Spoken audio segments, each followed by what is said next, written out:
আসসালামু আলাইকুম ভিউয়ার্স, আজকে নিয়ে আসলাম আপনাদের জন্য নতুন রাঁধুনিদের জন্য বিশেষ করে পটলের দোলমা রেসিপি। প্রথমেই আমি 1 কেজি পটল সুন্দর করে চেঁচে কেটে গোল গোল করে কেটে ধুয়ে নিয়েছি একটি বলের ভিতরে।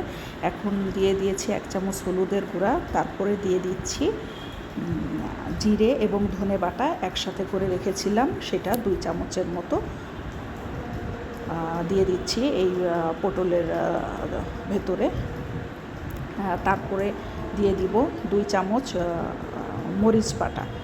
আমি শুকনো মরিচ ভিজিয়ে রেখে সুন্দর করে বেটে রেখেছি। এইভাবে আমি যে কোনো তরকারিতেই কুকিংয়েই রান্নাতে অ্যাড করি এই মরিচ বাটা, তাহলে তরকারির টেস্ট অনেক গুণ বেড়ে যায়। আমি এটা একটা টিপস আপনাদেরকে বলে দিলাম, গুঁড়া মরিচের চাইতে মরিচ বাটাটা বেশি টেস্টি হয়। 2 চামচ মরিচ বাটা দিয়ে দিলাম। এখন দিয়ে দিব স্বাদ মতো লবণ, যে যার স্বাদ মতো পরিমাণ মতো লবণ দিয়ে দিবেন। 1 কেজি পরিমাণ পটল, আমি খুব একটা বেশি লবণ খাই না, একটু কম লবণই খাই, 1 চামচের মতো দিয়ে দিলাম। এখন সুন্দর করে পটলগুলো মেখে আমি 10-15 মিনিটের জন্য ম্যারিনেট করতে রেখে দিব ঢেকে। এই পটল মাখানোটা সুন্দরভাবে মাখাতে হবে, যেন প্রত্যেকটা মশলা পটলের গায়ে সুন্দরভাবে লেগে যায়, তাহলে পটলগুলো ঢেকে রাখার পর খুব সুন্দর সফট হয়ে যাবে, মশলাগুলো ভেতরে ঢুকে যাবে ইনশাল্লাহ।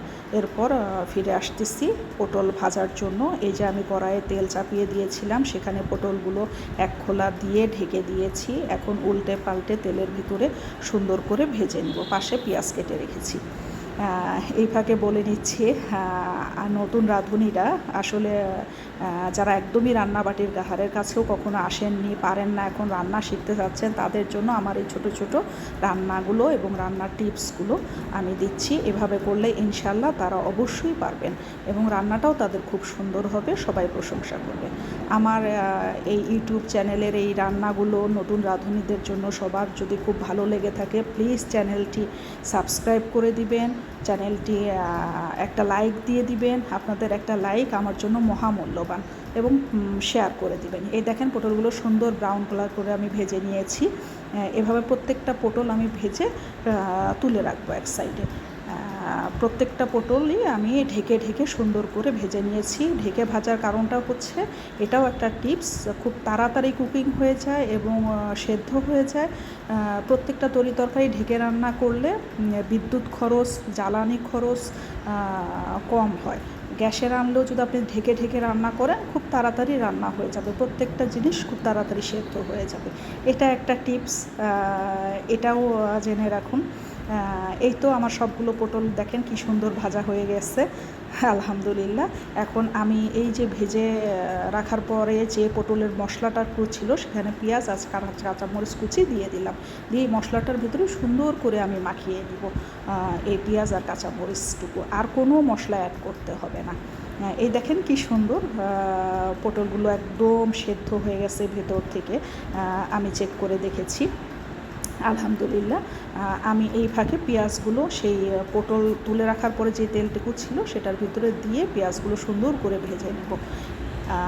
তবে এই পেঁয়াজটা খুব বেশি কড়া ভাজা যাবে না, হালকা করে ভাজতে হবে। ভেজে তারপরে এর ভেতরে পটলগুলো আমি দিয়ে দিব। এই যে পেঁয়াজগুলো হালকা করে একটু ভাজলাম, প্লিজ স্কিপ করবেন না, তাহলে পুরো রান্নাটা ঠিকভাবে শিখতে পারবেন না। এই যে দেখেন পেঁয়াজগুলো একটু ভাজার পর আমি কি করতেছি, আবার ওই বলের ভেতরে একটু পানি নিয়ে মশলাটুকু বাদ বাকি যা ছিল সেটা ধুয়ে মুছে এই পেঁয়াজের ভেতরে দিয়ে দিলাম হালকা ভাজার পরে।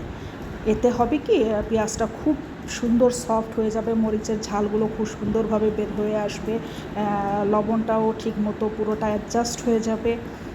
এরপর এই ভেজে রাখা পটলগুলো আমি এর ভিতরে দিয়ে দিব। প্লিজ আমি আবারও বলছি, আমার রান্না ভালো লেগে থাকলে নতুনরা যদি আমার রান্না দেখে শিখতে পারেন, আলহামদুলিল্লাহ আমি অনেক খুশি হব। আমাকে একটা সাবস্ক্রাইব করে দিয়েন, আমার ইউটিউব চ্যানেলটা লাইক করে দিয়েন। এই যে আমার হয়ে যাচ্ছে জাস্ট, এরপর শুধু 2-3 মিনিট এই পেঁয়াজের ভেতরে পটলগুলো ভেজে নিলেই হয়ে যাবে পটলের দোলমা। এখন আমি নামিয়ে নিচ্ছি, আমার তৈরি হয়ে গেল পটলের দোলমা। আশা করি আপনারা সবাই ভালো আছেন। কথাটা সবার লাস্টে জিজ্ঞেস করলাম। আলহামদুলিল্লাহ আমিও ভালো আছি। গরমের দিনে ঠান্ডা ঠান্ডা সবজি রেসিপি আরও পেতে আমাকে লাইক দিন, সাবস্ক্রাইব করুন। আল্লাহ হাফিজ।